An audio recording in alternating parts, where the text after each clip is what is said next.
Hey everyone, how's it going? Welcome to another Last Cloudia stream/video.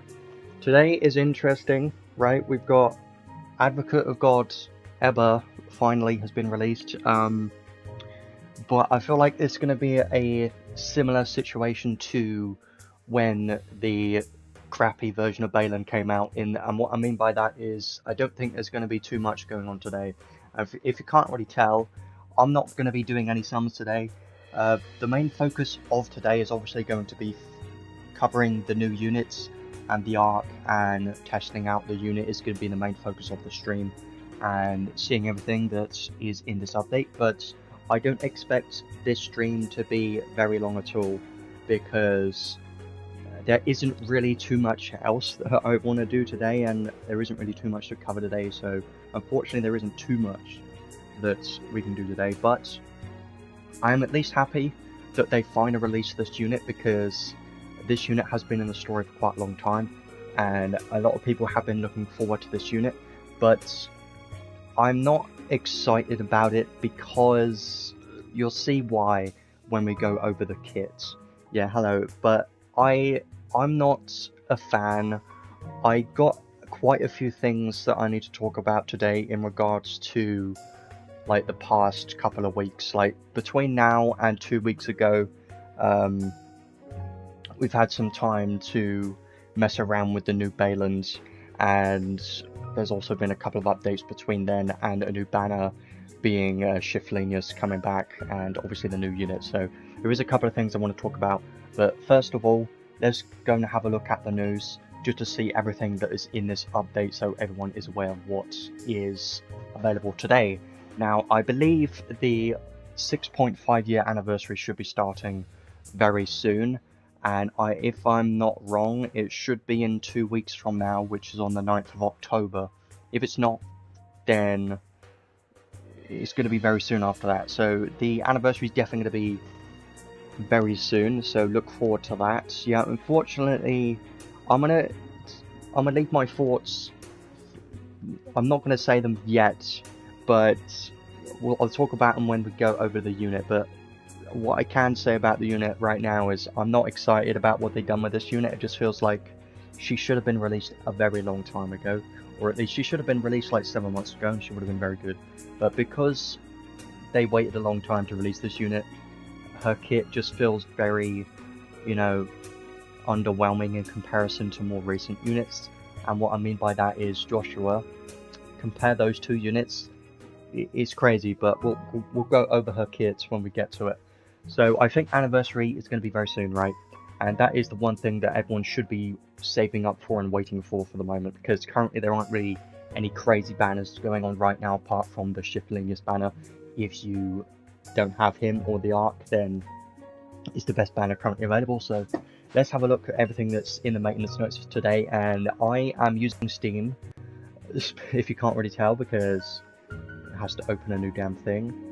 So I'm gonna have to do this. Stupid microphone stuff again. I'm gonna have to... what's the button for this? This button. I'm gonna have to do this so we can see everything in the update maintenance today, because I'm not going to be doing any summons today. It's going to be one of the rare streams when I do absolutely zero summons, because you'll see why. But I feel like there's no reason to pull this unit, at least in my situation, but we'll go over that soon.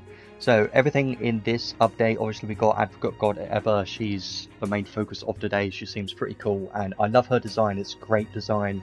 It's just her kit is not great. I mean, it's okay, but you know, it could have been a million times better. And in the state that she released in, it's kind of disappointing, in my opinion. And we also get another SSR Ark, which is great, because I would like to see more SSR Arks, because we see UR Arks all the time in this game, so having more SSRs is always a great thing. And this SSR Ark in particular seems pretty nice, but we'll have a look at that later on, once we go over the banner and start reviewing that. But honestly, I'm gonna use a couple of tickets to try and get this, but I'm probably not gonna be able to get it at all, because chances are very small. But it still seems like a pretty decent one for like PvE content in general, so it's a decent SSR Ark, I think. And obviously, countdown event, we get some more free gacha spins, and obviously some more promos for this second anniversary. This is going to be coming up very soon, and this is probably going to be the bigger update. It's kind of like very chill until the anniversary comes around. I think that's what it feels like right now. And then we've got a new event, which just very basic event, I think. I mean, there's not really anything to say about this event, but there's some story in it. Not much so far. You can get some of the cubes, and there's the stupid mining event, which I don't think I've even heard one person that has said they like this event. I've never heard of a single person that say they like this event, because it's just very time consuming, and all you got to do is just press the things, press on the screen and find the gems, and I haven't heard of a single person that actually likes this event. So most people are not a fan of it because it's just a waste of time for materials that they could have just given you anyways, or it's not fun, you know. It's just some kind of interactive event, which is fine, but if they could have done it in more of a fun interactive way, I feel like that could have been better. Like a lot of other gacha games, when they do events and have rewards, there's something fun. Like the main example I can think of is some kind of roulette wheel or something, where you get materials and you can spin that wheel and get some rewards from it. Like something fun and just simple, you know. But this mining event, I mean, it's fine. It's just wasting time opening those instead of getting the materials right away. I mean, I've never heard of a single person that even enjoys this event, but it's okay. I don't really have any complaints about it. I just wish it was a bit faster, you know. And obviously got the typical event rewards in here. I hope the red cubes are pretty good. Usually they are. I do like the cubes. They're always very nice in events. Unfortunately, I don't think you can farm them, and you can only get them from the mining event, so I don't think this event's going to be the best, but you'll be alright, I suppose. And then obviously unit test play quest for the new units. Today we'll look at that later on. That should be fun for the new unit, and there isn't any insight or anything else, just this new unit. And obviously Beast of Mayhem is back, and then obviously the new banner. There isn't really too much else in this update, is there? No, not really. So again, another update where there's not going to be too much going on. So it's pretty chill time at the moment. Obviously got some new packs and skins, don't really care about these really. And then some bug fixes, I might as well have a brief look at these, just in case, because I haven't actually read them. Rewards for several missions couldn't be claimed, so basically just fixing some bugs in here. They fixed that accessory, which is nice. And then they've changed the descriptions of some of these, but it isn't a change, it's just updating the descriptions, and there were no changes to the actual effect, so they're going to be exactly the same. They're just revising the descriptions to make them a bit more clear, which is fine. And that's basically everything in this update. So again, another week, well, another 2 weeks, another update, and there isn't really too much going on. There's just a new event and a new unit banner, right? And it's just kind of the waiting room for the 6.5 year anniversary, in my opinion. So yeah, let's go back to the screen. So yeah, there isn't really anything crazy going on. This update is very small, kind of similar to the young man Balin's update, where it was not very much going on, so kind of similar in that sense. So now we've talked about everything in the updates, which is honestly very short. Let's have a look at the banners next. I just want to have a brief look at all of the current banners that are available and what you should be you know, focusing on, and then we'll have a look at the new unit and the Ark, because that's going to be the main focus of today for sure, because I do want to make sure to cover everything about this unit. So obviously we've got Advocate of God Eber today. That's going to be fun. We'll have a look at that in a moment. Got this for another 28 days, so you've got a long time for this banner. And Crappy Balins is still here for another 2 weeks, and I call him that. He's got a lot of names right now, and they're all terrible, because if you haven't been up to date with this unit, well, I have something to say, and that is the fact that this unit's bad. It's very bad. He's a bad unit. I have to say that. He's very bad. He's one of the worst units that we've had in a very long time, and it's very sad, because Baland is a unit that a lot of players like, and I like Baland as well as a unit.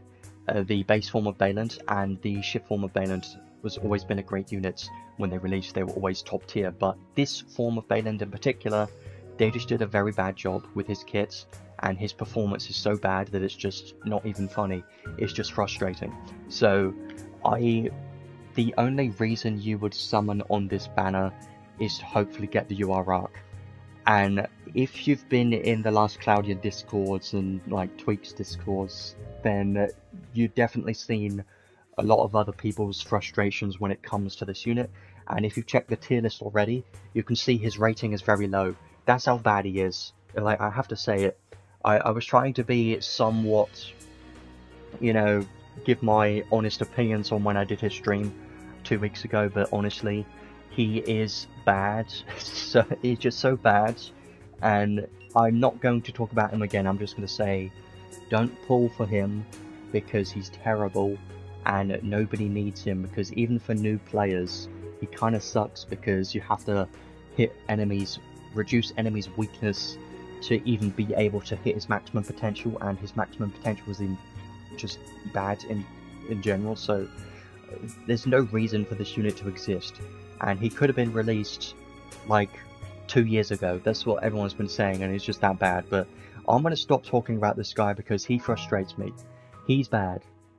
But yeah, I think Eber's better. Like, she's still a lot better than crappy Baylands. Like, this form of Bayland is so bad that it's not even funny. It's just a joke of a unit. And I don't know why they released him right now, because nobody's going to benefit from this unit being on your account. Like, nobody at all. Absolutely none. It's that bad. Let's just have a quick look at any other banners that's currently going on. Obviously, we've got this part 2.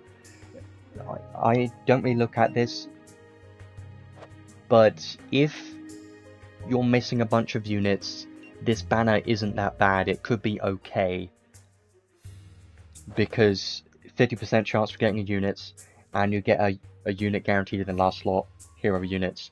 It's okay if you're missing a bunch of units, but for someone like me that has most of the units already, it's not really worth it, because you're not guaranteed anything new.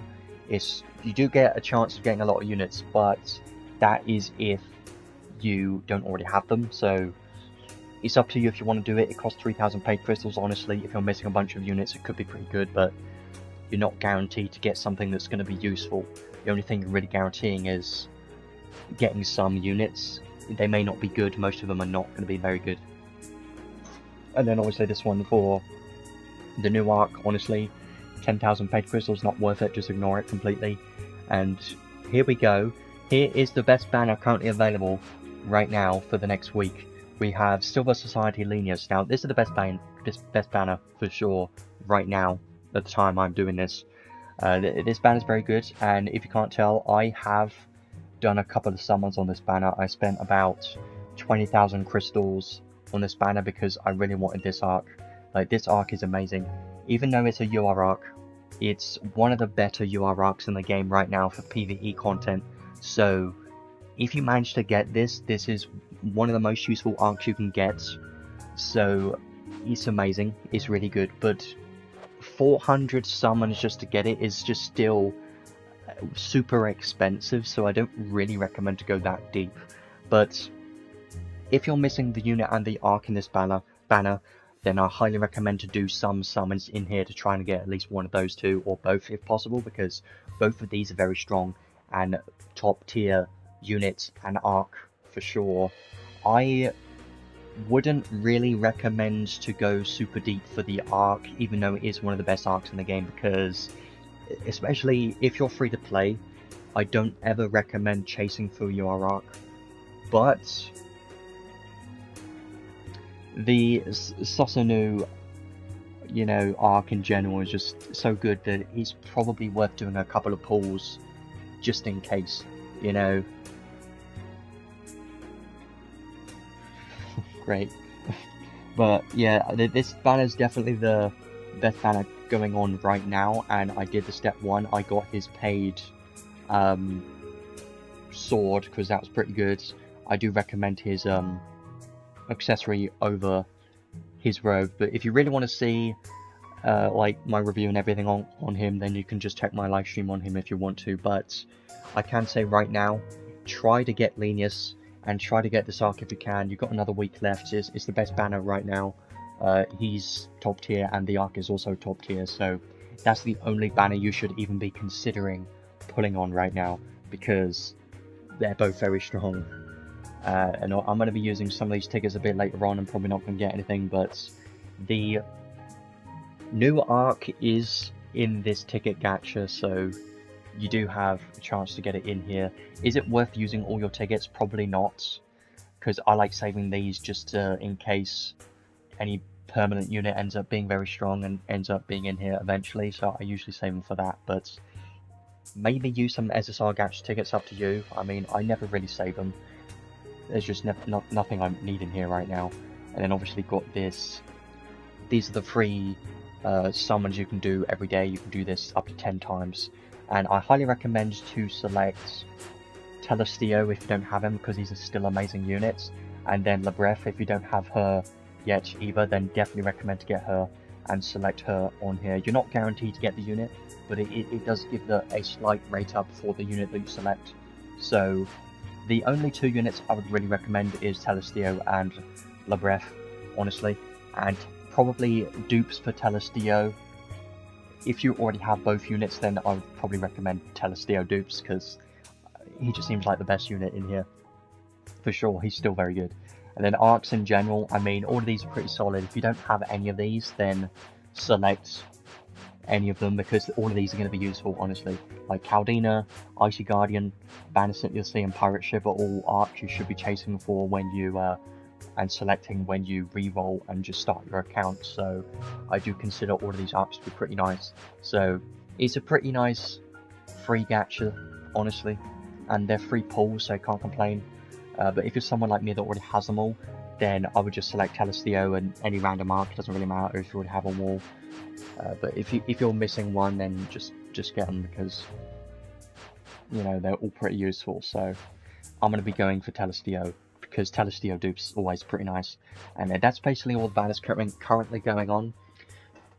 I have to say quickly, before the stream started, I did mess around with these sounds slightly, because I wanted to try to make my voice a bit louder in comparison to the game volume, so I'm hoping that is slightly better, because I know some people have been mentioning that a couple of times, so I tried to adjust it a little bit.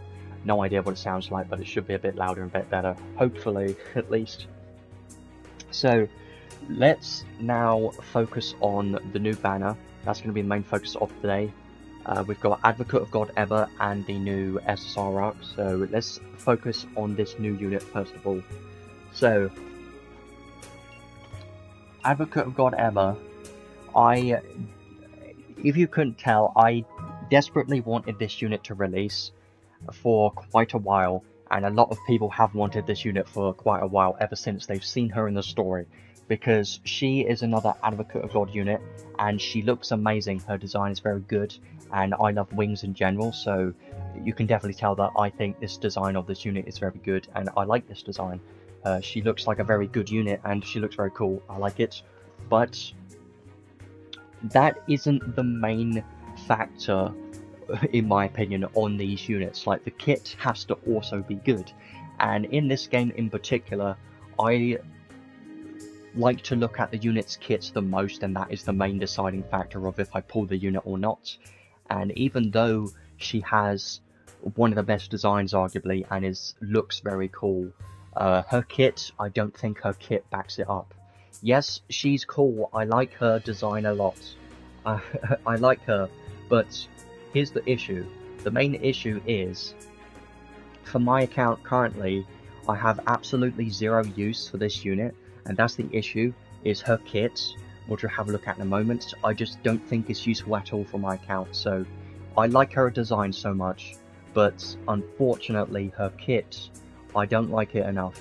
So I don't see any use in this unit if you already have existing options. So because of that reason, I'm not going to be putting on this unit at all, but I like her design a lot. She's a great unit, but her kit in general, very outdated. So let's start it off. she is a god type, of course, because the Advocate of Gods are high, pretty much always god types. Her stats looking pretty good. She's got some high strength, defense and mind. HP looks okay.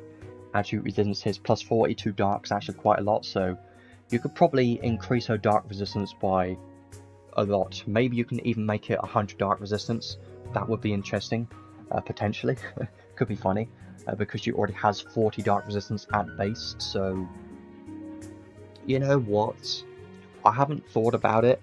I'm just thinking about it now, but if you could just give her a bunch of dark resistance accessories and crests, if that's possible, and armor, even though she's dual wields, then maybe you can try and make her, you know, have 100 dark resistance to be able to tank like Balezar and units like that. That's just the thing I'm thinking of right now, but she is a damage dealer, so it's obviously not going to be the best option, but I'm just thinking about it.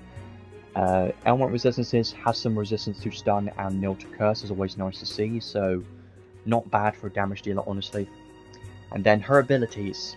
So her skills, I've taken notes of her hit counts. Her skill 1, medium area dark combo attack, and the chance to give the exsanguinate debuff. If you don't know what this debuff is, it doesn't do much by itself. All it does is it reduces the enemy's HP whenever they use a skill, and it has a cap to it of like 9,999, so it's basically a debuff that doesn't do anything by itself, but can enable whatever the unit has in their kit. So the exsanguinate debuff isn't really a big deal.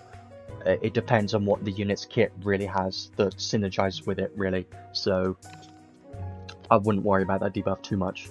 All I got to say is it synergizes with whatever the unit's kit has. So her skill 1 is 7 hits, which is okay for a skill 1. The animations of this one look alright, but honestly it's not going to be her main skill that you're going to be spamming. Her main skill, her best skill in her kit for sure, because I've already seen and tried her out in the unit test play quest a bit earlier, is going to be her skill 2. Now her skill 2 is probably going to be her main DPS skill, and the one you're going to be spamming most of the time. This skill 2 is a close the gap skill, so that's always great to have a close the gap skill, it's very nice. It's a medium area dark combo attack that pushes enemies, and there's a chance to give the exsanguinate debuff on this one as well. So this skill 2 seems very fast and spammable, so this is definitely going to be her best skill for sure. And this one is 13 hits, which is okay, pretty alright for a skill 2 I think, and especially if you're dual wielding, and I believe she should have some extra hits as well. I think her skill 2 is going to be pretty good. It's not going to be anything crazy, but I do think her skill 2 has some potential to be decent, but that's the thing, is it depends on her damage caps as well, which unfortunately is not high enough I think, but we'll talk about that later. So honestly, skill 2 looks pretty good, and it's definitely going to be her best skill. And then her skill 3, not the biggest fan of this, just because of the hit counts, and it doesn't look as fast as a skill 2. I still think her skill 2 is going to be better than a skill 3. So this one is just a medium area dark combo attack. Very basic on this one. And here's the unfortunate thing, is this one only has 16 hits, and 16 hits on a skill 3 is quite low. And here's a problem. Skill 2 is 13 hits, skill 3 16 hits. There's only a 3 hit difference. Base hit. There's only a 3 hit difference between her skill 2 and skill 3, and her skill 2 is faster. So if you can't already tell, her skill 2 is most likely pretty much going to be her best skill to spam for her DPS potential. Her best DPS. So yeah, unfortunately her skill 3 doesn't look that great. Maybe there's a tiny chance she could work in arena and guild battles, but I highly doubt it, because when do you ever get a dual wield damage dealer that works in arena and guild battles? Very rarely. And she is a dark damage dealer, and dark damage dealers struggle in PvP content because most of the tanks have higher dark resistance. If you don't include like the main ones being Balezar and Joshua isn't really used in arena or guild battles really, but it can work sometimes, and Albedo can be pretty good as well. But just saying in general, if you're a dark damage dealer and you're trying to work in arena guild battles, you need a hell of a lot of damage because a lot of the tanks have a good amount of mitigation to dark in particular, and high dark resistance. So you're gonna need a lot in your kit to be able to compete in that content. I have no idea how she's gonna be in that content. I don't really have any expectations for her to be good in there, so I don't know. But her special is just a powerful dark combo attack to one enemy. This one is 51 hits. Honestly, nothing crazy, just very mid, just a general special that doesn't do anything crazy. So yeah, overall I think her skills are not bad. I do like her skill 2 the most. This one in particular looks very good, and if she had higher damage caps, I feel like this skill 2 could have been quite strong and she could have had quite high DPS. But the reason why I'm saying could have is because her damage caps are not actually that good. But let's leave it there for her skills, and now let's go over to her traits, which are always more interesting. So trait 1, I'm not the biggest fan of this trait. When using a skill and the target's enemy has the Exsanguinate debuff, so this is kind of synergizing with her Exsanguinate debuff and allows that debuff to actually do something now. So when the enemy has Exsanguinate debuff, which she can inflict from her skill 1 and skill 2, then there is a chance to give a magic attack or a special damage minus 35% debuff for 15 seconds. So that sounds great, right? But then you've got to think about it, really. When is this going to be useful? Only going to be useful in PvE content, pretty much, because here's the thing though, the damage taken debuffs are usually very strong in PvP content, right? But this particular debuff can only really be useful in PvE content because you have to use the skill on the target enemy that has this debuff, and that means you can't really give this to a mage, and that basically makes this completely useless in arena guild battles. So this is just for PvE content in particular, and that's why I don't think it's the best, because damage debuffs like these are not as useful in PvE content because you want to do as much damage as possible, right? And you could always use a Spirit Maiden Sarah type unit in your team, and you're not really looking for a magic damage mitigation debuff, right?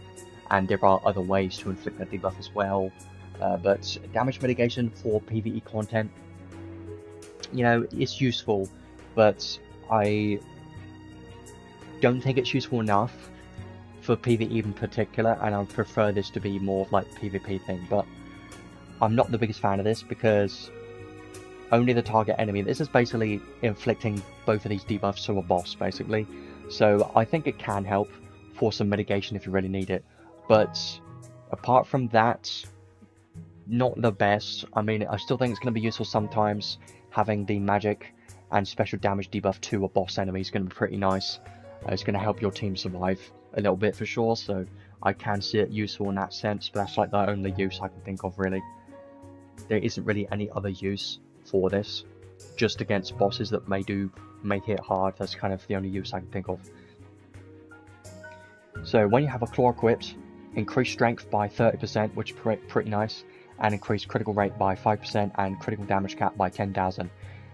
We never like critical damage cap in this game. Critical damage cap, we don't like it because you're much better off having physical damage cap instead of critical damage cap, because when are you ever going to have 100% critical rate, right? Unless you're Ascended Roller, that's like the only situation. But basically increasing your critical damage cap is like you know, increasing your damage cap by less than 10,000 because you're not going to be critting all of the time, right?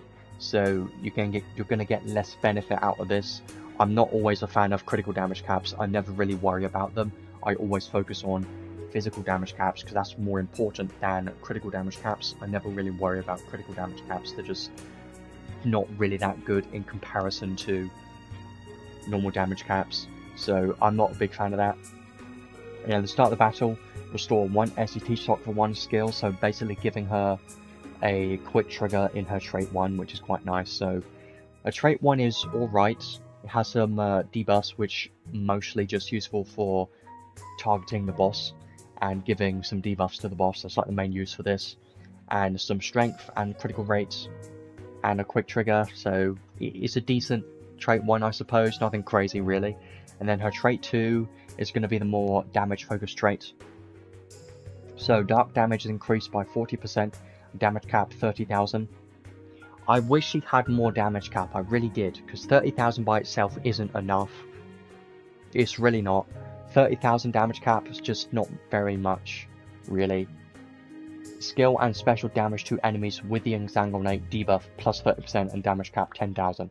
So she's getting 30% more damage and 10,000 more damage cap to enemies that have Exsanguinate for skills and specials. So you're definitely going to want to have the Exsanguinate debuff on the enemy as much as possible, which is fine as long as you're spamming her skill 2 and skill 1, as long as you're using those skills and continuously inflicting that debuff.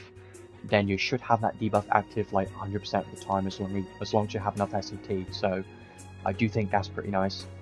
The only problem is it's, you know, she could have just had this permanently anyways, but this is basically permanent if you're up against the boss and spamming your skills, so it's not really an issue. So when 2 weapons are equipped, boost skill hit counts.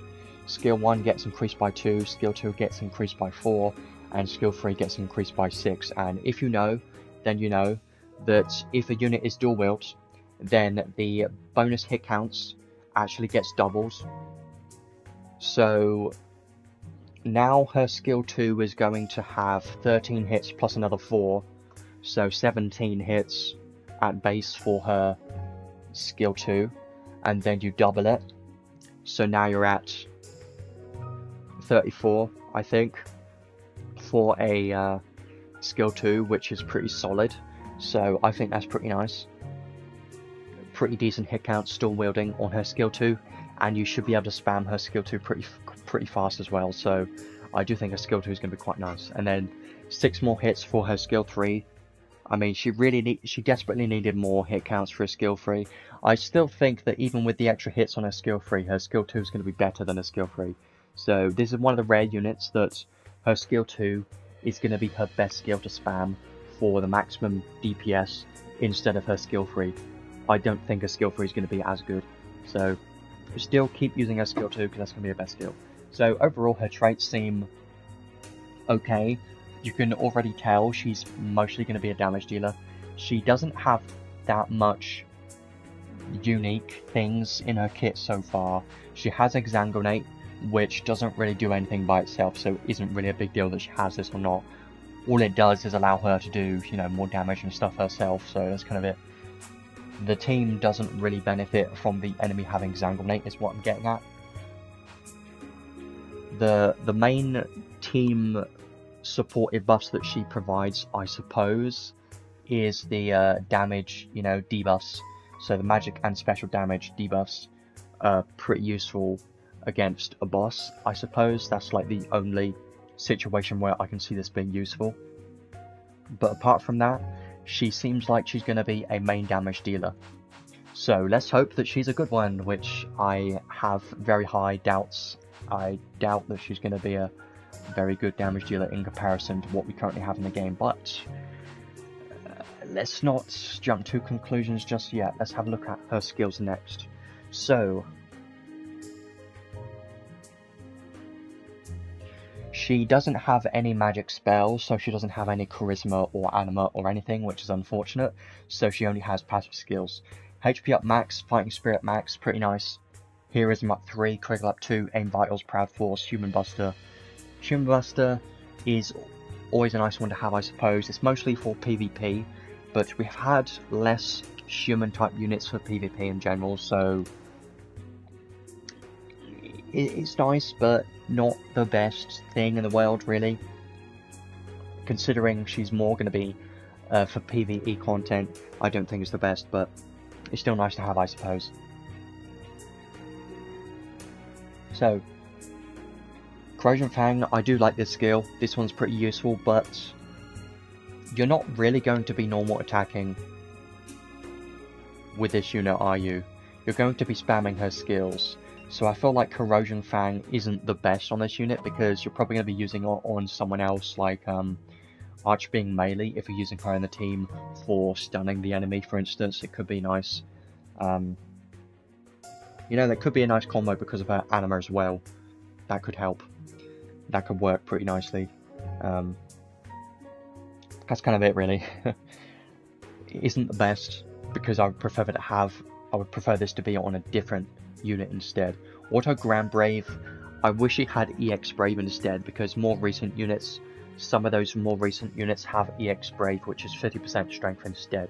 And you want to have as much strength as possible for PvE content, so having very high strength is quite important. And if you can't already tell, a unit like Joshua hits very hard and can hit his damage cap quite easily in PvE content. Even in Battleground Simulator, he doesn't have any issues hitting damage cap because of his incredibly high strength. And he does have EX Brave as well, so the more strength the better. I wish he had EX Brave. Auto High Magic Barrier, okay. Auto Haste, Shadow Armor 2, so continuous Shadow Wall 2 effects, basically take less damage from light attacks, I think. Pretty nice. Ardor, Chance Meetings, more damage cap at max HP. Dark High Drive, Giga Drive, Attack Raise 3 and Attack Raise 5. It's pretty nice. Critical Raise, can be useful for sure. Evil Absorption, so when taking physical or magic damage, chance to recover 50% of damage as HP. Dual Wield, I wish he had True Dual Wield. We don't see True Dual Wield enough. We need True Dual Wield on more units, we really do, because we rarely see it. Unclad Power, because she is going to be dual wielding, so it makes sense. She's going to have more strength, it's pretty nice. And then Claw Boost and Giga Boost. So definitely make sure you have a Claw equipped on this unit because of these skills here. You're going to be missing out on a good amount of physical damage and damage cap if you don't have a Claw, so definitely going to need to use a Claw if you have one. Even if you don't have a good Claw, use one anyways.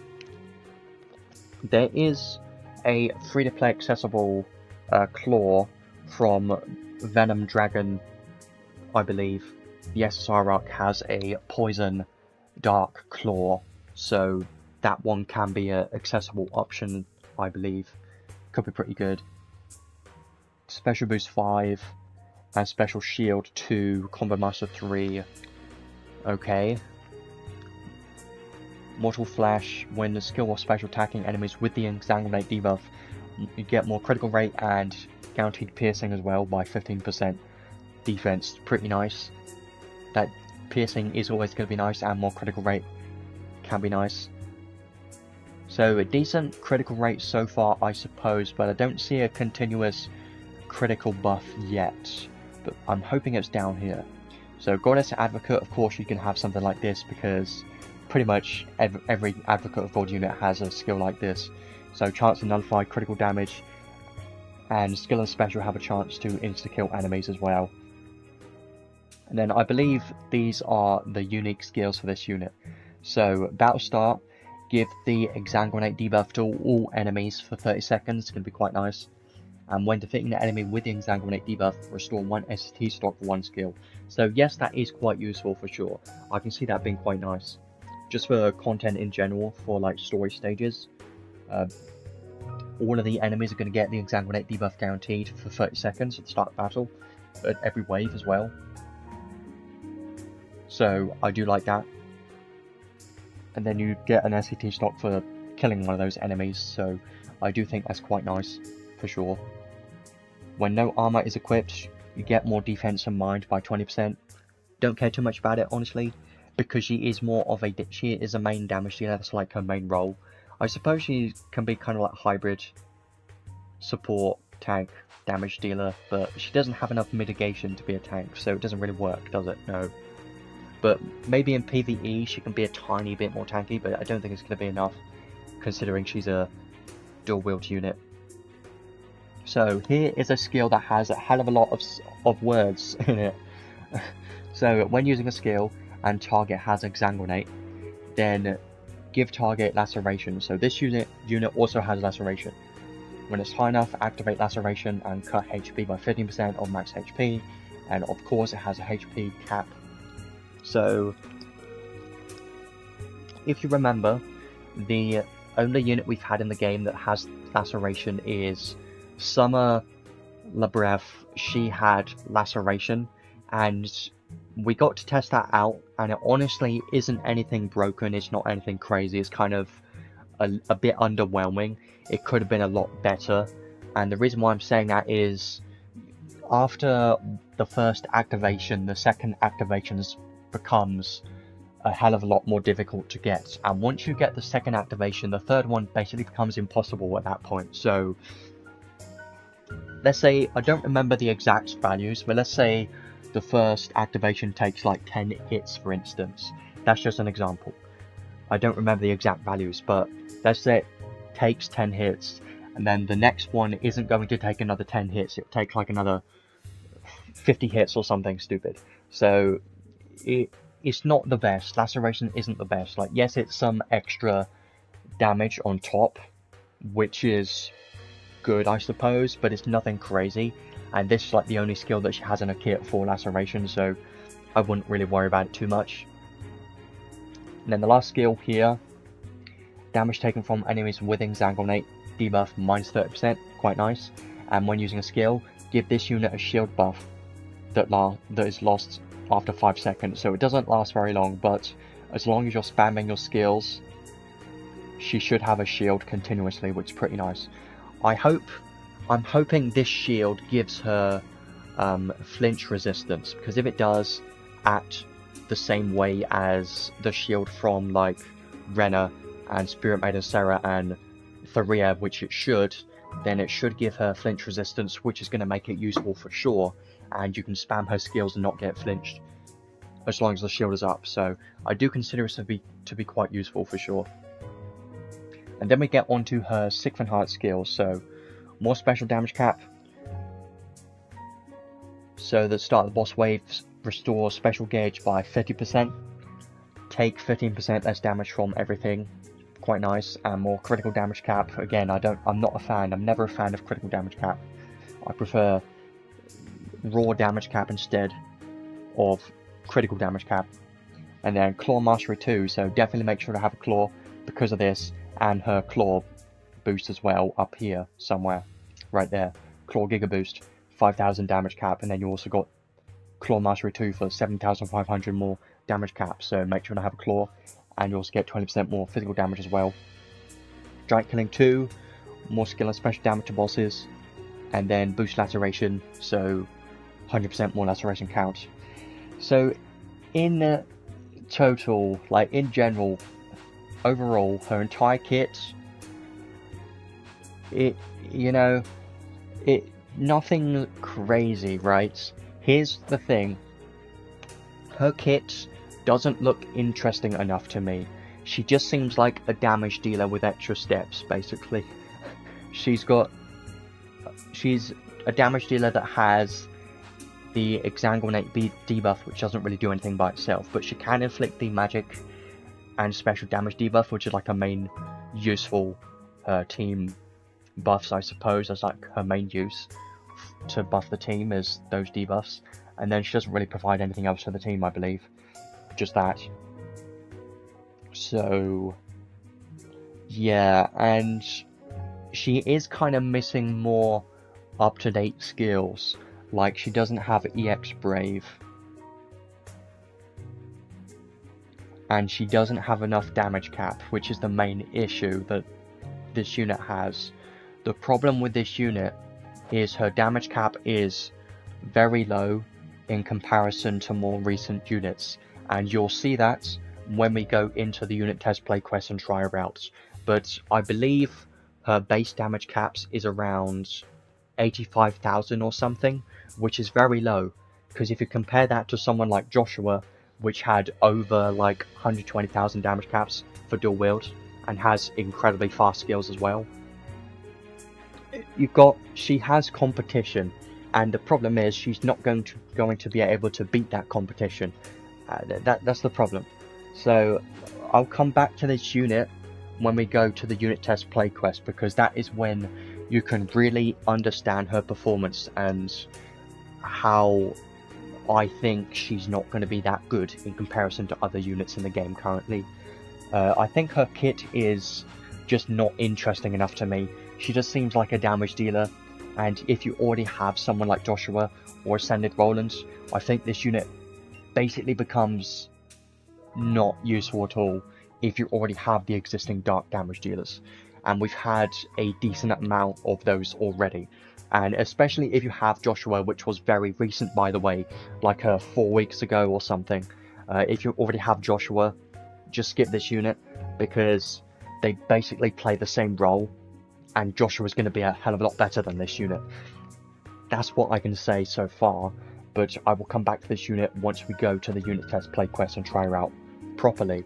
But I really wish her kit was a hell of a lot better than this, because she just seems like a basic damage dealer, and they could have made her more of a support type unit or an ailment debuffer or something like that, and that would have been a lot more interesting if she had some kind of you know, debuffs, more debuffs in her kit, or some ailments or something like that that can help the team. That would have been a hell of a lot more useful.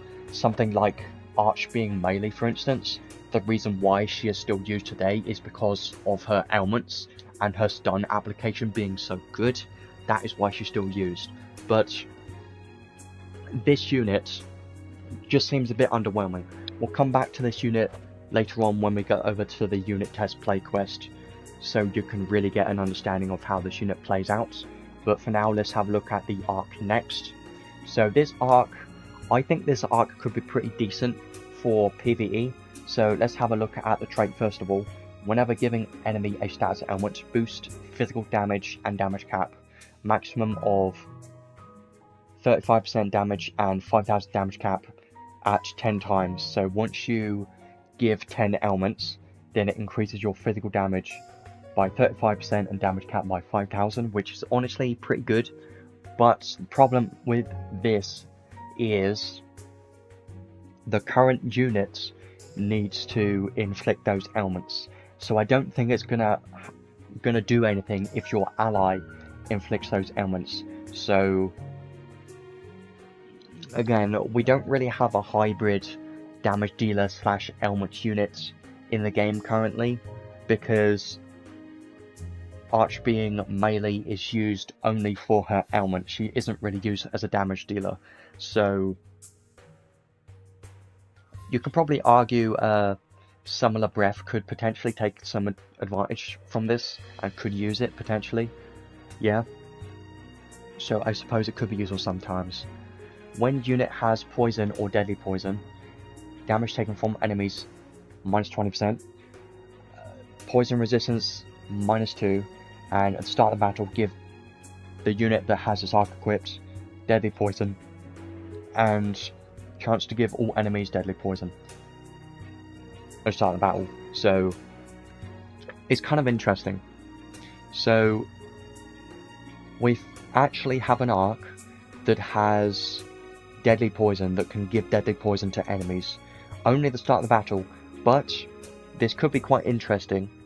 I'm wondering what the chance is. We're going to have to find that out once Lake updates Goldmine, but I'm hoping the chance of this is high enough to be reliable. I don't think it's really going to be useful in Arena or anything, because poison by itself doesn't really do anything. Like, yes, it reduces the enemy's HP by a bit, but by itself poison really doesn't do very much, and it's not that useful. But the main use you get from poison is being able to take advantage of the Terran Elf skills and poison skills that can increase your damage and damage cap, those types of skills. So that's not the main use that poison has. So I do think this could potentially be useful in some situations, so that's okay. And now, where it gets more interesting with this Ark is the learnable skills. So poison research, we've seen that before, I believe. Unclad power, probably seen that before, but could be nice if you don't already have it. Shadow chance to dark damage and damage cap to enemies in feint or break, don't really care about that. Now here's the best one. Physical damage cap plus 3000 to enemies with poison. This one's amazing for PvE content. Do you know why? Because 2SC. 2SC is incredibly cheap and you get 3000 damage cap. This one's a very good skill. So as long as you have an element unit in your team that can inflict poison, then your physical damage dealers can get 3000 more damage cap by having this skill equipped. So I do think this skill is going to be quite nice in like Battlegraph Simulator, for instance. That's like the main use for sure, and like endgame content in particular. This skill is going to be quite nice for extra damage cap, and Battlegraph Simulator is the main content I can think of really that you can make the most out of this skill. So you could put on poison research and stuff on Archwing melee, and then put poison finis on your main damage dealer, your main physical damage dealer, and it's going to be pretty good for 2SC. So I do think this skill is going to be very good. I do like this skill. It's a very nice one to have for sure. I can definitely see some use out of this. Claw High Boost, if you don't already have it, is on this one, but I know it's already on an existing SSR Ark, so it's nothing crazy. And then Sniper Geyser could be decent, I suppose.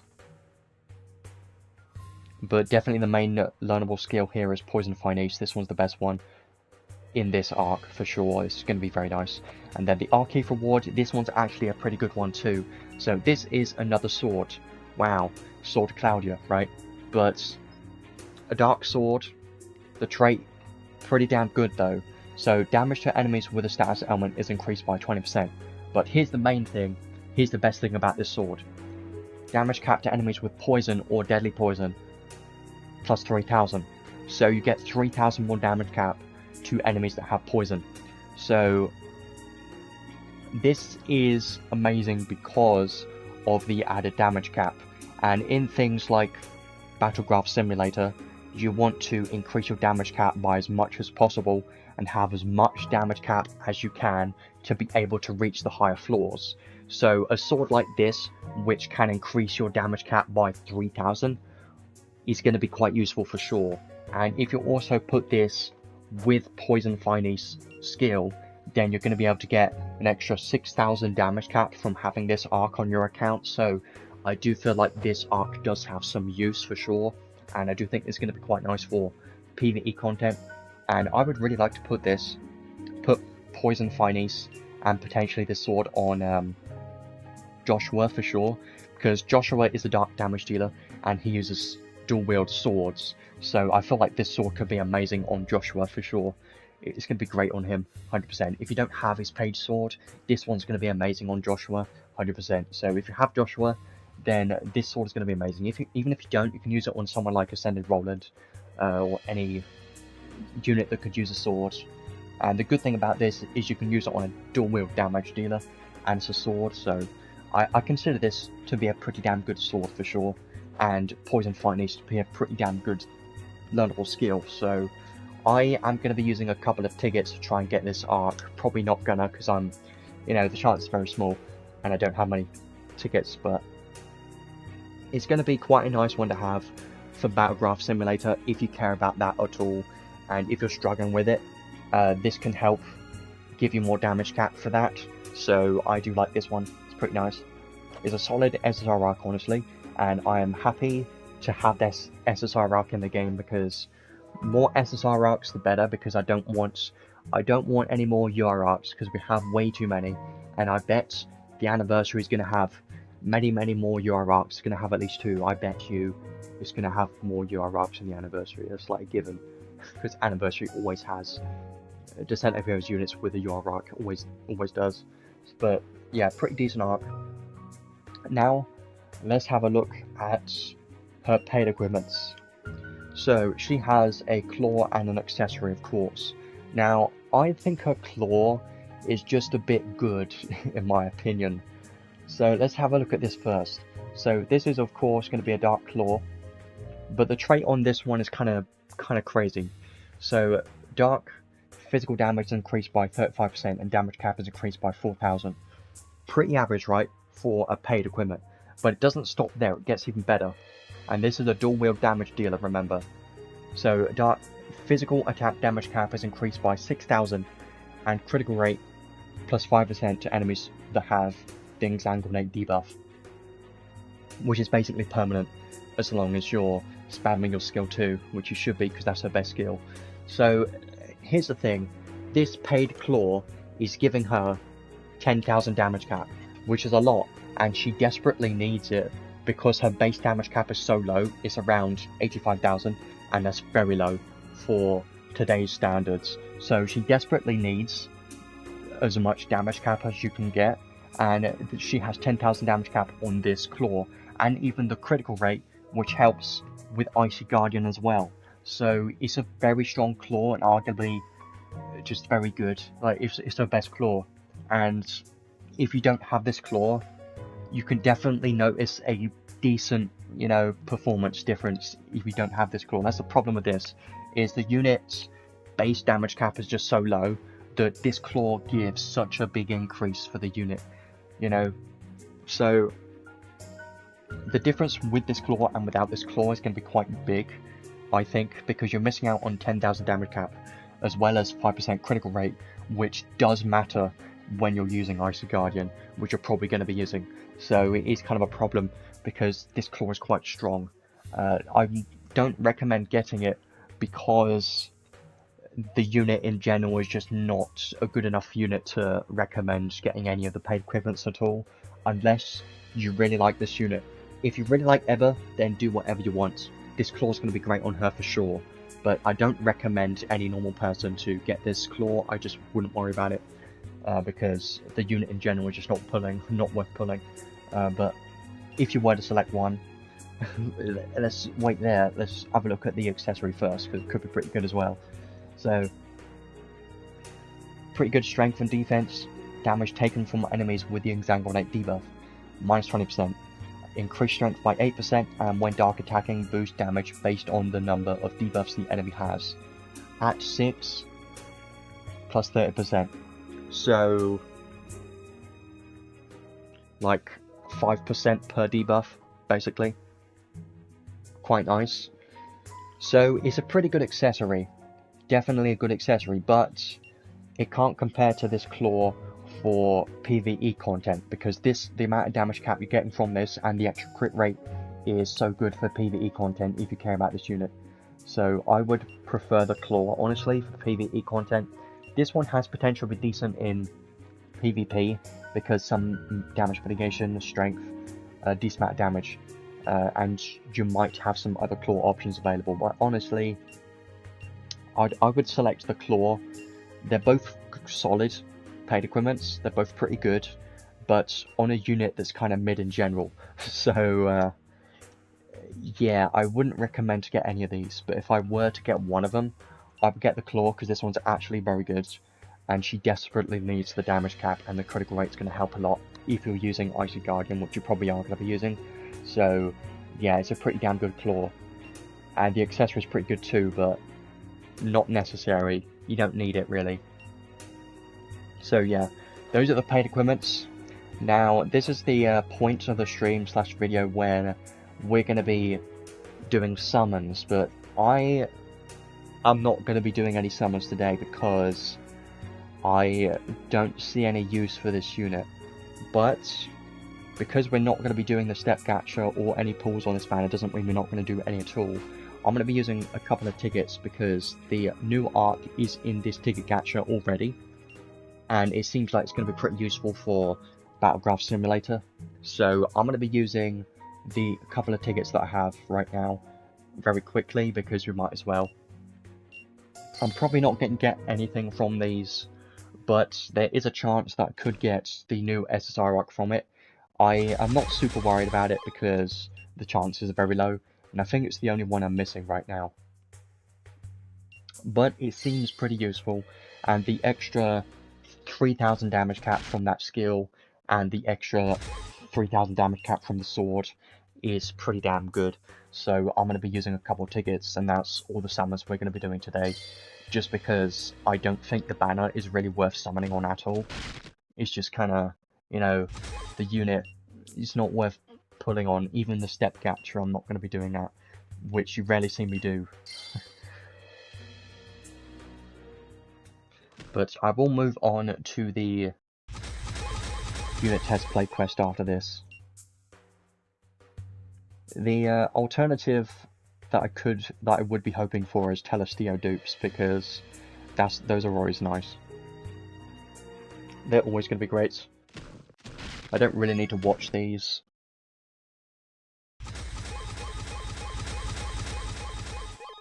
You're obviously going to get dupes from these tickets because there's no rate up at all. Am I going to be using... I might as well use these three. I'm just going to use these three because why not? Yeah, it's definitely not worth it. Laceration isn't even that great. Yeah, I'm glad I have all of these at max Arkifa, because then I can get some Crimson Ore from this, so it's not all completely useless, because Crimson Ore is still useful to have, so... Well, there you go. I'm not going to be doing any summons today. I just wanted to try to use some tickets. I'm going to be saving these just in case for future, you know, permanent units that might be in here. But yeah, I'm not going to be pulling on this banner just because this unit doesn't seem worth it. And now I'm going to explain why I don't think she's worth it, which brings us to the unit showcase. So I want to talk a bit more about Advocate of God Eber and why I don't think she's going to be that great in comparison to more recent units. And if you've already got someone like Joshua or Ascended Roland, I don't think you even need this unit. So let's have a look at the unit test play quest. Of course, she has paid equipment, both of them, so keep in mind she has 10,000 more damage cap than her base already because she has her paid claw and obviously only base skills, and for some reason they're using this arc, which gives her a little bit of damage cap, I suppose. It probably gives like 1,000 damage cap, because like probably 1,000 per ally, I don't exactly know, but a good battery.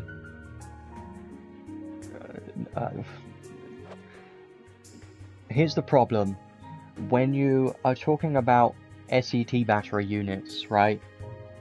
Nothing can compare to the best SET battery unit in the game, Lena Warlock. So there's literally no reason to turn Eber into an SET battery unit when you have this unit. I know you could make her like a hybrid, but what's the point, you know? Because Lena's so good. She has like permanent honey elixir spam, permanent like infinite MP regeneration. She's just the best SCT battery unit in the game. So if you've already got Joshua, skip this unit completely, you don't need it. Let's go to the showcase right now, that's what we're doing. So let's start showcasing this unit. She has a paid equipment and, you know, this arc which gives an extra damage cap, so let's try this out. I've already tried this earlier, prepare to be disappointed, but let's go through her kit entirely and all of her skills. So, first of all, her base stats. It doesn't seem anything crazy, 7,700 strength. Joshua has had higher strength than that. Her normal attack is pretty fast, I can say that it's pretty fast, which is nice to see. But it's nothing crazy, and I like her design. That's like the best thing about this unit is her design. Now her skill 1. Now here is where you're going to start noticing some problems. Look at her damage cap. 96,000 damage cap. 80,000. Why did it go down? Probably because they didn't have laceration. But are you seeing the problem already? Is her damage caps. That is the biggest problem with this unit, is her lack of damage caps. And if she had higher damage caps, she could have been quite good. But because of her lack of damage caps, to today's standards, 96,000 is very low for a dual wield damage dealer. And here's a comparison. In the unit test play quest for Joshua, he was hitting about 140,000 damage cap dual wield in the unit test play quest. So now we get a unit like this that is hitting 96,000 and on crits 113,000 damage cap. So you can see why I'm disappointed and why I'm confused as to why they've released this unit with a big lack of damage caps, because Joshua had such high damage caps and released a couple weeks ago, and then we get this release that is just worse in every way possible. I mean, her skill 1 is not bad, but it's not the best. Now, her skill 2 is a close the gap skill, and this is going to be our best skill for sure, which I'll show you. So close the gap is pretty fast, and you can spam this one too. So this is like her saving grace, really. The best thing about this unit is her skill 2. Well, second best thing, her best thing being her design. But if I spam this, or try to, you can basically remove the delay if you spam it fast enough, which you can see right there. Very spammable.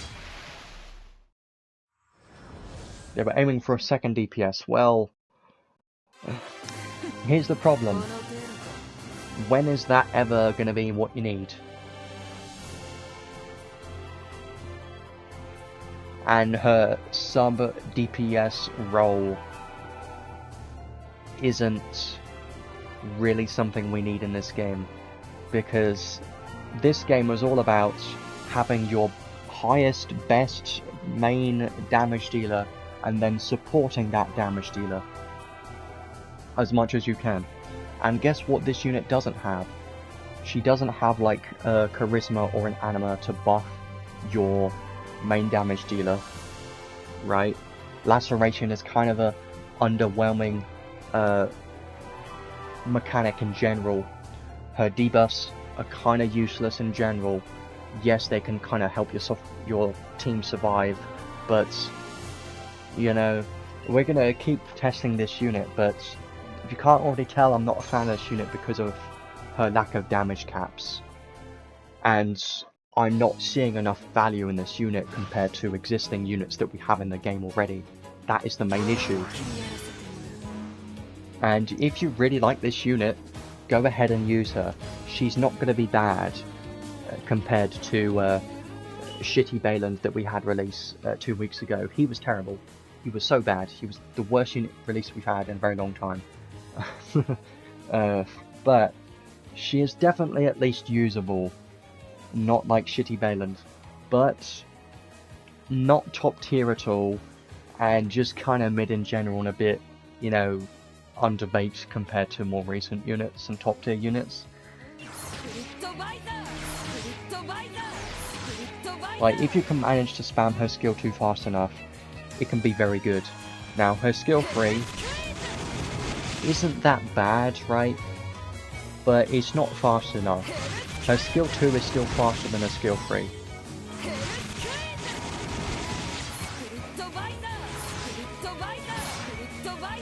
See, that's her best DPS, is constantly spamming her skill 2. So you're going to want to give her like skill slot 2 and keep spamming this, like this. And that's going to be her best DPS. You can notice there's a delay sometimes, but if you keep spamming this button fast enough, you can just remove that delay and you can spam her skill 2 quite quickly. So that's her main DPS, like her best DPS potentially right there. I do think it's good. I like her skill 2 quite a lot. I'm going to do this one more time because I've still got to try out her special, but the biggest downside with this unit, of course, is her lack of damage caps. And here's the one thing you've got to remember. She also has an extra 10,000 damage cap from her paid claw. So her base damage cap would be like around basically 10,000 less than what she's hitting right now. And what she's hitting right now is already very low. That's the problem.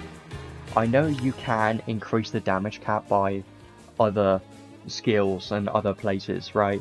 But the problem is, the base damage cap needs to be good at a base level, because Joshua's base damage cap was like 140,000 in the unit test playquest, right? And I'm comparing those two units because they're like very close together in release, right? So Eber released after Joshua, which is what got me confused. Like, I know Joshua's so good, but when you get this unit released afterwards, you can kind of question why, like, because Joshua's just better in every single way in the damage dealer department. Now let's try her special, because this looks pretty nice, but again, it's nothing crazy. Like this. Great. 51 hit special. Yeah, like, I mean, what can I say? There isn't too much else in regards to this unit. I'm gonna have a quick look at, like, the chance of her debuff when I show up here, which they seem decent chance, right? The cut special damage dealt and cut magic damage dealt. That's probably going to be her main use if you're struggling with surviving, but she's probably not even tanky enough. Yeah, I mean, what else can I say about this unit? Her damage caps are very low. I like her skill 2 a lot. It's very good, but it's not enough, right? It's just not enough. Now, I don't think there's really too much else I can really showcase and say about this unit, because we've seen all she offers, right? She is a damage dealer, that's like her main role, which has some, you know, debuffs in her kit. And that's kind of it. I know she has Laceration and Exsanguinate, but they are not really that crazy to really be like that, you know, big of a difference, you know. So I love this design, I just don't like this unit's kit. I'm going to do this one more time and then we're going to leave it there for this unit, but overall I just wish she had higher damage caps, and her kit was, if her kit was a bit more interesting, I felt like she could have been a lot of a better unit, but because of her lack of damage caps and just not an interesting enough kit, she just doesn't seem that great. Like, this is pretty good DPS. The spamming skill 2 is pretty good, right? And if you don't have the current best damage dealers, then I feel like using her and boosting her damage caps by as much as you can is going to be pretty decent as well. But it's not going to compete against the current best DPS. Yeah, I don't... Yeah, like her second DPS, I understand that, but the problem is a second DPS doesn't really make sense, because a second DPS needs to provide enough to the team to be able to be a second DPS, if you understand what I'm saying. Because in like a Battlegraph Simulator team, for instance, you're going to be using your main damage dealer, which won't be Eber, and then you're going to be using someone like Lena for your SAT battery, and then you can use someone like Lelouch as like a support. And then what is your fourth slot going to be? Well, actually, your third slot could be Lelouch, or it could be an Elements unit, like Arch being melee. So then what will your fourth unit be? Either another support like Lelouch, or Estelle is pretty decent because she can be a damage dealer and kind of has some supportive roles. But what does Eber really provide to your team? Yes, she can do some damage, but she's not buffing your main damage dealer, which is what is the most important thing. Yes, she's providing her own DPS and damage, but she doesn't really provide enough to the team to really be useful. And there are better units options, and that is the problem. Like, it's like they wanted her to be a main damage dealer, but they gave her a big lack of damage caps and decided to give her some debuffs and Laceration and, you know, Exsanguinate, and then severely lower her damage caps, you know, and call her like a sub DPS type support a unit which has not enough, you know, supportive capabilities to your team. So I just don't really understand what they were going for with this unit. Like, why release this unit in the state that she's in? Because of her lack of damage cap. She can't compete to the current best damage dealers. Not everything needs to, that's not what I'm saying, but what I'm trying to say is her damage caps to today's standards are very low. And I don't know why her damage caps are just severely, you know, underpowered in comparison to more recent units. Like, her damage caps, why are they so low? Just why? I know she has some critical damage cap, but critical damage cap sucks, you know? I don't think she's that bad of a unit. Like, I'm saying all these bad things about this unit, that's just because I'm very disappointed with what they've done with this unit. They made her a damage dealer with a severe lack of damage caps and some, you know, debuffs, but it's just not enough team, you know, supportive buffs to really be useful to an account, really. And if you're trying to use her as a main damage dealer, yes, it can work, but it can't really compare to the best damage dealers in the game. And I don't know if she's even going to be as good as Ascended Roland. She's probably not going to be as good as Ascended Roland, and that is kind of surprising, because if you remember, Ascended Roland released in the 6th year anniversary, which was like 6 months ago. So when she is trying to compete with a 6-month-old unit, you can tell something's wrong, right? Yes, sometimes. I mean, Roland is still very good, I have to say that, but, you know, Roland isn't even the best damage dealer. That's what I'm trying to say. We've got Schultz here, we've got Joshua and Callan, those top 3. So I feel like Eber should have been released like 6 months ago. She should have been released ages ago.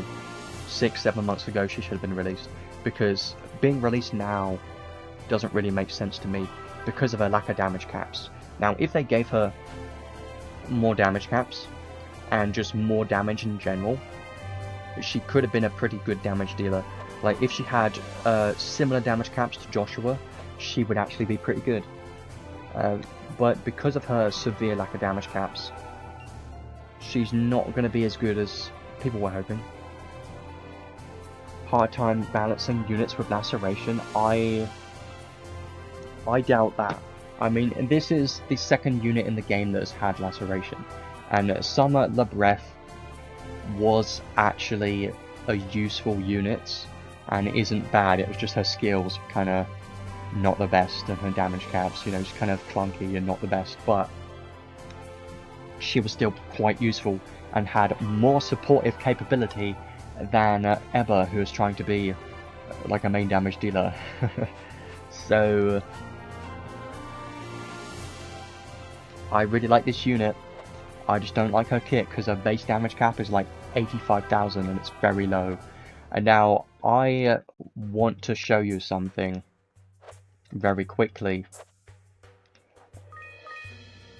So what is Eber? What is her competition in the game currently? Well, obviously her number 1 competition is going to be Joshua, which there's no competition. Joshua's better than in every single way than Eber. There's like no competition whatsoever.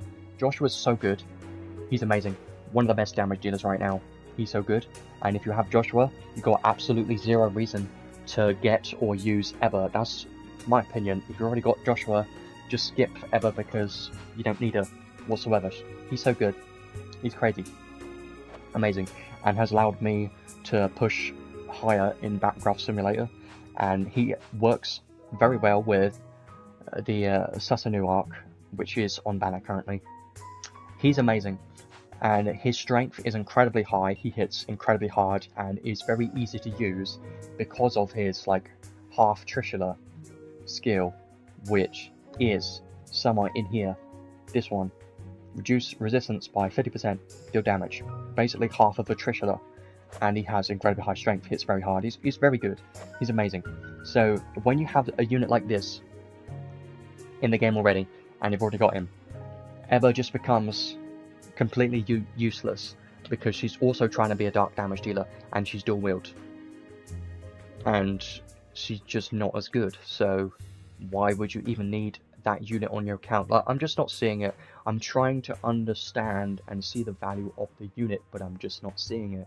You know, like the only value I can potentially see is her debuffs, and that's just about it. I'm just not seeing enough. Yes, one potential synergy she could have is with Summer Lebreath. You could have Advocate of God Eber with Summer Lebreath in the same team because they both have Laceration, and that could potentially work. And you could even have Eber with as Arch being melee because melee's anima can reduce dark resistance, and it could work, but it's just not as good as a Joshua in your team. If you just put a Joshua in your team, you're gonna beat basically everything. He's gonna basically carry you through like almost everything in the entire game.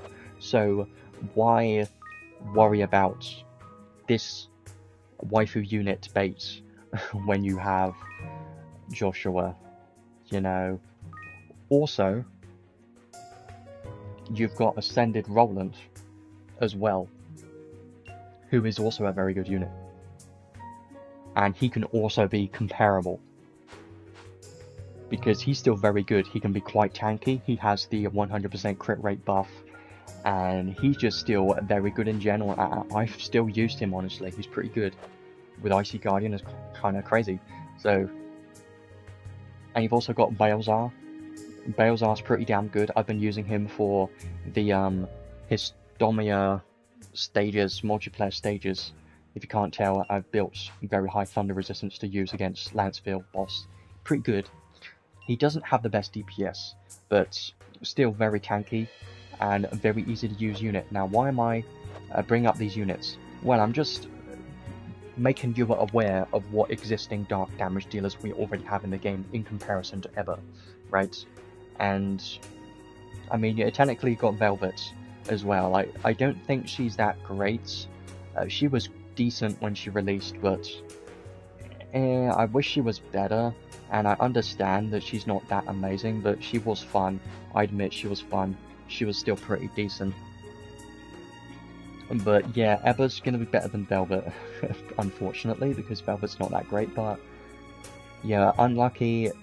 Eber is dark because we have too many good dark units like Joshua and a Roland and Balezar, and if I have all of them, so because of that reason, Eber's basically useless.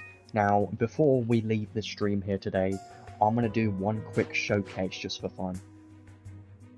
And it's going to be showcasing Joshua with Susanoo, because I really want to show you this, because it's very funny. It's hilarious. Because of this Ark skill, 75,000 more damage cap is insane, right? And he is a dark damage dealer. We've been talking about him a lot today, so I just want to show you this in a unit, in one of the story stages, just quickly. Might as well go in here, finish that one, and I just want to show you this, and then we'll leave it there for today, I suppose, very soon. So let's just... Did I pity Susanoo? No, I got pretty lucky with that. Here's the thing, I don't usually chase for UR Arks, because I say never chase for them, because 0.4% chance is incredibly low. But I did it because it's so good that how can I not, you know? I'm gonna just go in here for fun. I ended up spending 20,000 crystals in total to get it, so it was pretty good. But on the other hand, I've heard a couple of people, one person in particular that had to do 400 summons to get it, and some other people that haven't been able to get it yet. Some people have been really lucky with it and have gotten it quite early, but 0.4% is very low. Here's what I recommend. I recommend to do a couple of single pulls. Only do single pulls in this game, and maybe get a couple of reds. It depends on if you're free to play and how desperately you want it and how many crystals you have. It really depends. but this is going to be one of the best arcs in the game, and everyone's going to want this. That's the problem, because it's so good.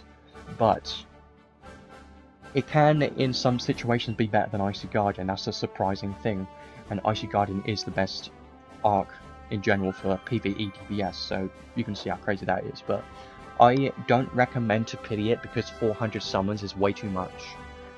But it's so good, it's crazy. Now I'm going to showcase this to you. I'm going to show you how good this is.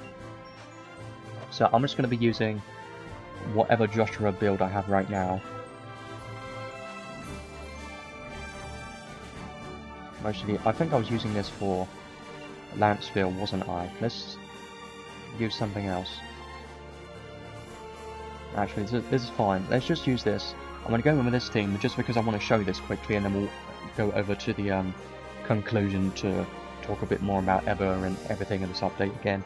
So I just want to show this once, just for fun, because this is hilarious, by the way. I can get like 200 something thousand damage cap. It's nuts.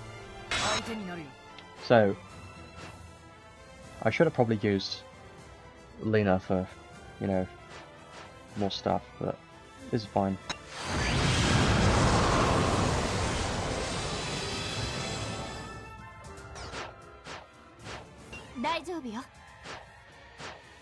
Might as well use all of these.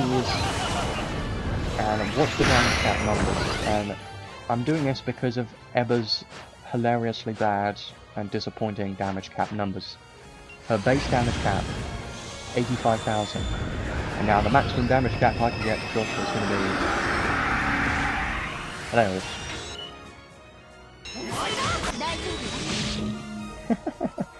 be... You see that?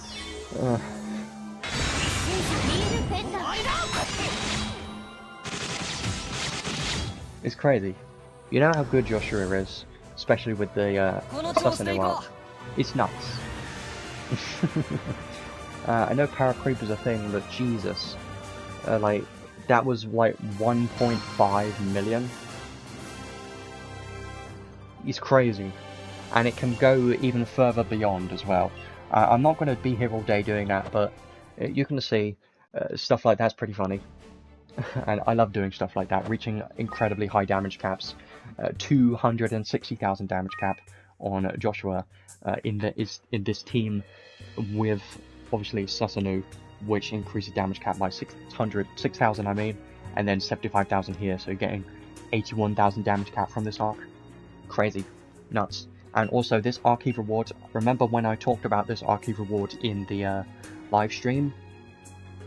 Yes, I did severely underestimate this sword. It's definitely one of the best swords in the game because you get 20% damage, 2,000 damage cap, and the strength. It's going to be one of the best swords in the game for sure for PvE content because the damage cap, very good to have more damage cap for PvE content, and the extra strength is actually very useful for PvE content as well because strength can sometimes be more useful in PvE than physical damage sometimes. So yeah, I just wanted to show you that quickly, just because Joshua's hilarious, and his damage cap with Susanoo, with the Fatal Strike hits, you can get like 1.6 million damage cap on a Fatal Strike, and I've even gotten a 1.8 million damage cap hit on a Fatal Strike. It was nuts. It's crazy. So you can do some very funny stuff with that. But yeah, I'm going to leave it there for today. So my conclusion for today's update, again, another very small update, not very much going on. What else can I say about that? We're kind of just in the waiting room for the anniversary, really.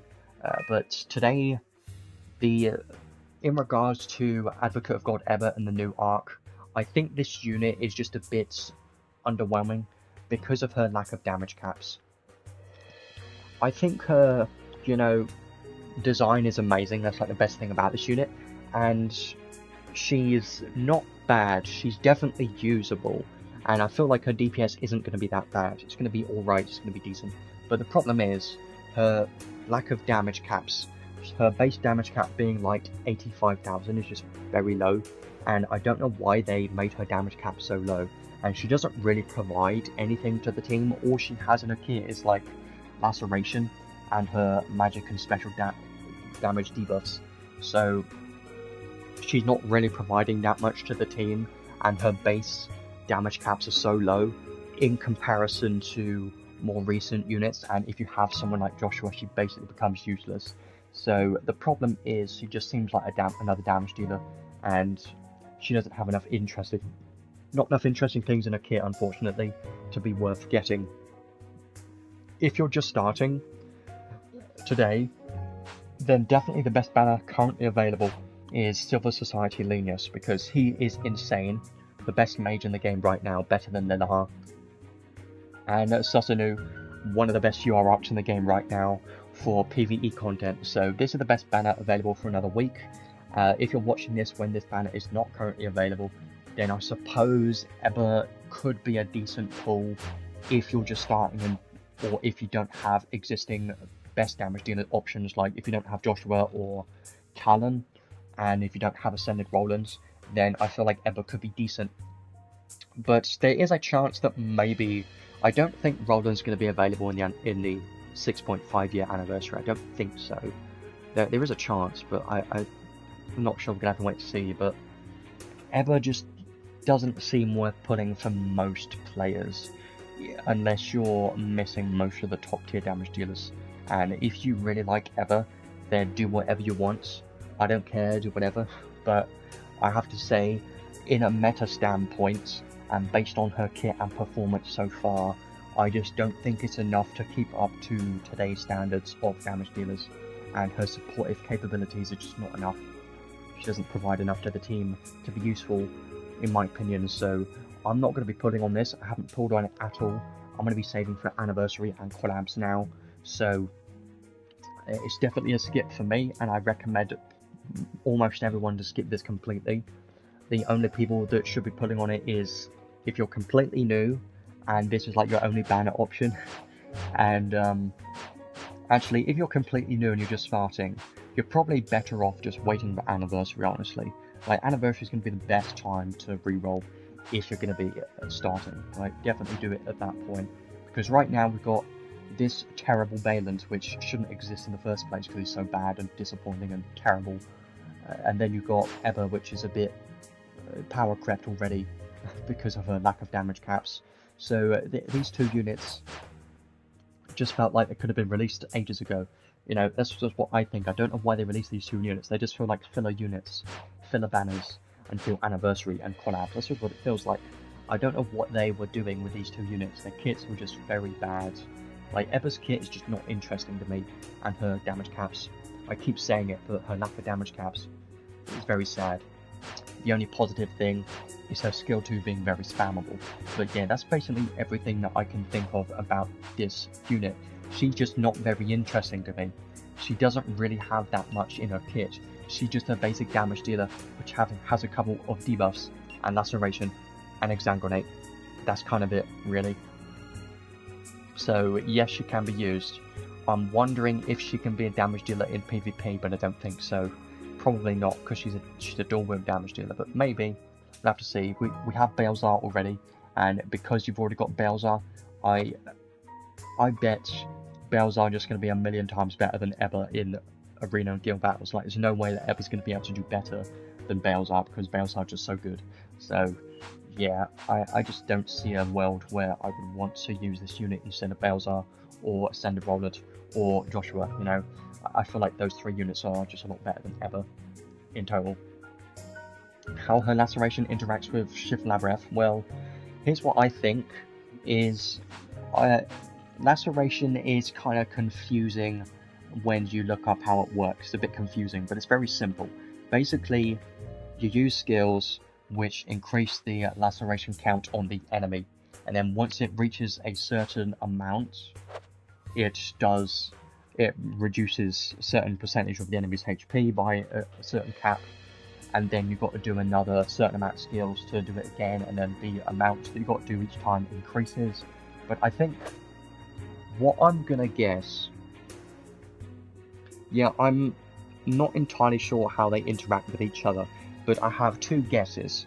Number one, the first most likely guess is that laceration might be like a team, you know, thing where once a unit in the team activates laceration, it still increases the cap each time.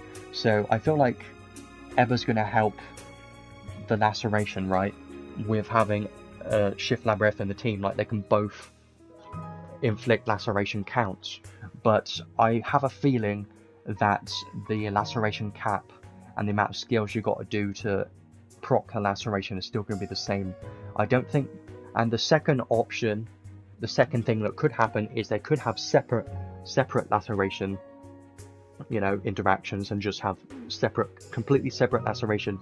But I don't think that's going to be the case. I think the first one's the most likely thing that's going to happen, and the most disappointing, because laceration in general is just not very good because of the exponential growth of the amount of skills that you have to use to activate it. If it was like after every 10 skills it activates it, it would have been pretty good, right? But because it increases like by a very big amount, laceration just isn't really a good mechanic in general. So I wish they did it better. Maybe they can rework it in the future with some unit or something, but right now, current state of things, laceration isn't really that great, and you shouldn't really be worrying about it. It's just a little bit of extra damage, like once or twice, and then after that you're probably never going to see it again. So yeah, that's pretty much everything I have to say about current banners and Shift Eber. Well, Advocate God Eber, she's not that amazing. I wish she had more interesting things in her kit. I was kind of hoping for like some kind of debuffer or something, like increased damage cap to the team, or some kind of supportive unit would have been a lot more interesting, or an element unit. That would have been a lot more interesting. Like, the reason why Arch being melee is still used is because her elements are so good, and she's the best stun unit in the game, or one of them anyways. So yeah, I'm just kind of a bit you know, disappointed with this unit because of her lack of damage caps, and she just seems like a boring damage dealer to me. So I'm going to be skipping this banner, and I'm going to be waiting for Anniversary. And also, have to say, this Baland sucks. Don't pull this Baland. Check the tier list. He's like an 8.5. He's that bad. He's terrible. His skills are so bad that he has DPS numbers from like 2 years ago. So if you can't really tell, he's terrible. Don't pull him. That's my advice. Don't pull him, because he's that bad and terrible. Worst unit ever. Almost. And Eber is decent. She's actually going to be usable, but she still feels like she's a bit outdated. She could have been released a long time ago. So I'm going to leave it there for today. I think the next stream is going to be in 2 weeks from now. Hopefully, in 2 weeks, hopefully that should be the anniversary. If it's not, hopefully it's at least something interesting, because, Jesus, currently they've been giving us some trash banners right now, like some trash units. We've had this terrible joke of a unit, Baland, and then we've had Eber, which just feels, you know, power crept already and just should have been released ages ago, because what it feels like. So maybe they're cooking up something for anniversary and collabs after this, or currently it's just a break and we're just chilling because both these units are just not necessary. If you already have Joshua, you don't need any of these units really. You can just keep saving. So it's a good time to keep saving and keep skipping for anniversary and collabs. So if you start complaining about a lack of crystals when anniversary comes out, then blame yourself for not saving and skipping these 2 banners, because if you don't skip these 2 banners, then what the hell are you doing? I'm just saying. But the best banner currently going on is definitely Shift Linus, and the Susanu Ark is very good. It's very good. Sussy No is very nice, and Shift Linus, they're both very good. That's like the best banner right now. So I'm gonna leave it there for today. I'll add the timestamps in like the next 10 minutes or so, and I'll see everyone in 2 weeks from now, and hopefully we'll start getting some more interesting updates and some more interesting units, because the past 2 units haven't been that interesting to me. The Baland was just very bad in general, and Eber just wasn't interesting and just feels like a severe lack of damage cap. So I'm hoping they are cooking up some more interesting updates and more interesting units in the anniversary. So let's hope there's going to be some more interesting things in the anniversary.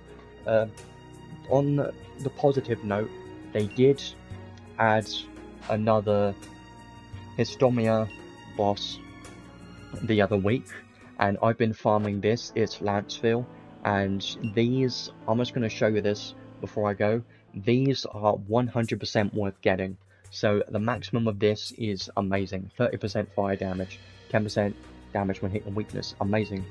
For an accessory, by the way, it's an accessory. So, and this one is maximum, I still need to make it, I'm working on it, but maximum of 25% thunder damage, and also nullify feint. So they're very good, highly recommend to get those and keep farming those in multiplayer. Very strong. A unit that's very good for both of them is Belzar. Belzar's pretty good with high resistance for that specific boss. So if you're going against Eliza, build high fire resistance. If you're going against Lanceville, build high thunder resistance, like what I'm doing right now with this Belzar with 60 thunder resistance. Could have been higher, but you also get more thunder resistance after 15 seconds by 30. So I'm gonna leave it there for today, and I'll see you all in 2 weeks from now. Hopefully we can start getting some more interesting updates. Anniversary should be fun, and I'll see you then.